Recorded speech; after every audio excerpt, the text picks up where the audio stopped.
ईमानदारी और लालच, इनकी लड़ाई तो भई सदियों पुरानी है और आज की हमारी कहानी भी कुछ ऐसी ही है। लेकिन इसकी शुरुआत होती है पता है किससे? एक बिल्कुल साधारण से फटे हुए कंबल से। सोचिए जरा, एक फटे पुराने फेंके हुए कंबल में भला क्या राज हो सकता है? चलिए मिलकर पता लगाते हैं। तो कहानी शुरू होती है माखन से। माखन एक गरीब किसान है और उसकी जिंदगी में सिर्फ गरीबी ही नहीं है, वो कर्ज और निराशा के एक ऐसे गहरे अंधेरे में डूबा हुआ है जहां से कोई उम्मीद नजर नहीं आती। और ये बोझ कोई छोटा मोटा नहीं है, उसके सिर पर पूरे 10,000 रुपए का कर्ज है। उस जमाने में ये बहुत बड़ी रकम थी। और ये कर्ज है किसका? गांव की सबसे क्रूर साहूकार ठाकुर का।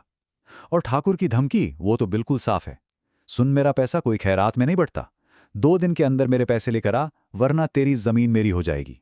बेचारे माखन की पूरी फसल तो वो पहले ही हड़प चुका था, अब ये समझिए आखिरी अल्टीमेटम था। अब फसल भी हाथ से जा चुकी थी और कोई दूसरा कर्ज देने को तैयार नहीं था, सारे रास्ते बंद थे। माखन पूरी तरह से टूट चुका था और बस रात के अंधेरे में अकेला बेसहारा भटक रहा था। लेकिन कहते हैं ना, जब सारे दरवाजे बंद हो जाते हैं तब कहीं से एक खिड़की खुलती है। और माखन की किस्मत भी कुछ ऐसे ही पलटने वाली थी, एक बिल्कुल अनहोनी, एक जादुई खोज के साथ। तो हुआ यूं कि रात की कड़ाके की ठंड में कांपते हुए माखन को एक फटा पुराना सा कंबल मिला। उसने सोचा चलो कुछ तो सहारा मिला और उसे ओढ़कर सो गया। लेकिन अगली सुबह जो हुआ वो किसी चमत्कार से कम नहीं था। कंबल के नीचे नोटों की एक पूरी गड्डी रखी थी और पैसे भी कितने, ठीक उतने जितने उसे ठाकुर का कर्ज चुकाने के लिए चाहिए थे। लेकिन बात सिर्फ पैसों की नहीं थी, कंबल की असली ताकत तो कुछ और ही थी। ये राज तब खुला जब माखन और उसकी पत्नी सोनी ने बस यूं ही सोनी की मां की एक पुरानी चांदी की माला उस कंबल में रख दी। और सुबह क्या देखते हैं कि एक माला की जगह वहां 2 मालाएं थी। उन्होंने फिर कोशिश की, अगली रात 2 मालाएं रखी तो सुबह 4 हो गईं।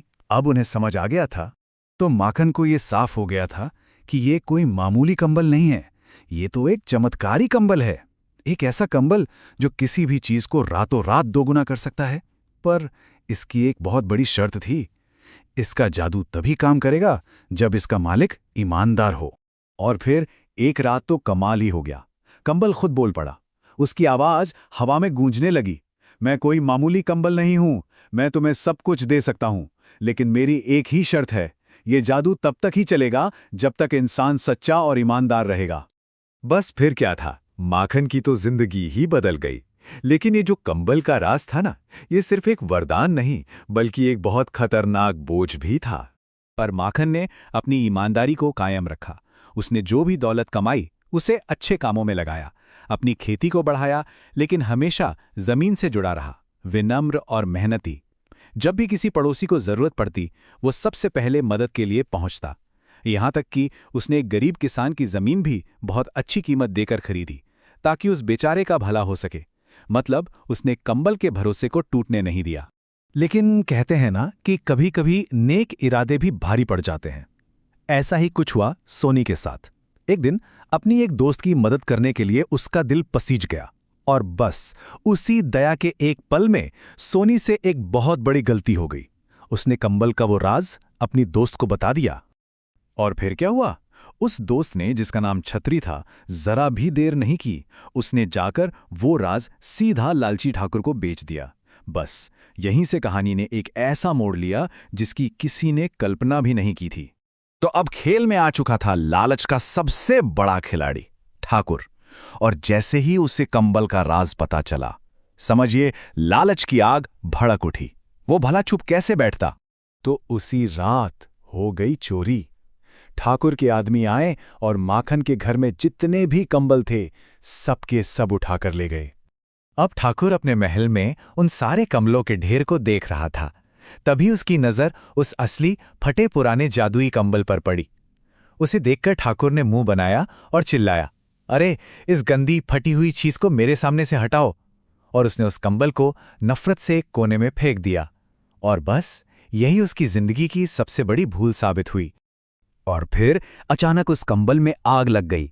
जैसे ही कंबल ने ठाकुर के भयानक लालच को महसूस किया, वो धू धू करके जलने लगा। और यहीं से शुरू हुई ईमानदारी की जीत, क्योंकि अब वो कंबल सिर्फ एक कंबल नहीं रहा था, वो न्याय करने वाला था। आग की लपटों से घिरा हुआ वो कंबल हवा में उड़ा और उसकी आवाज गरजने लगी, ठाकुर, तूने बेईमानी से जो कुछ भी कमाया है, आज मैं वो सब कुछ जलाकर राख कर दूंगा। और कंबल ने जो कहा वो किया। सबसे पहले वो उड़ता हुआ गया और ठाकुर के आलीशान महल में आग लगा दी। ये देखकर ठाकुर के तो होश उड़ गए।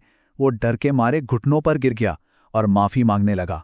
पर कमाल की बात ये थी कि आग ने सिर्फ उसी दौलत को जलाया जो ठाकुर ने बेईमानी से कमाई थी।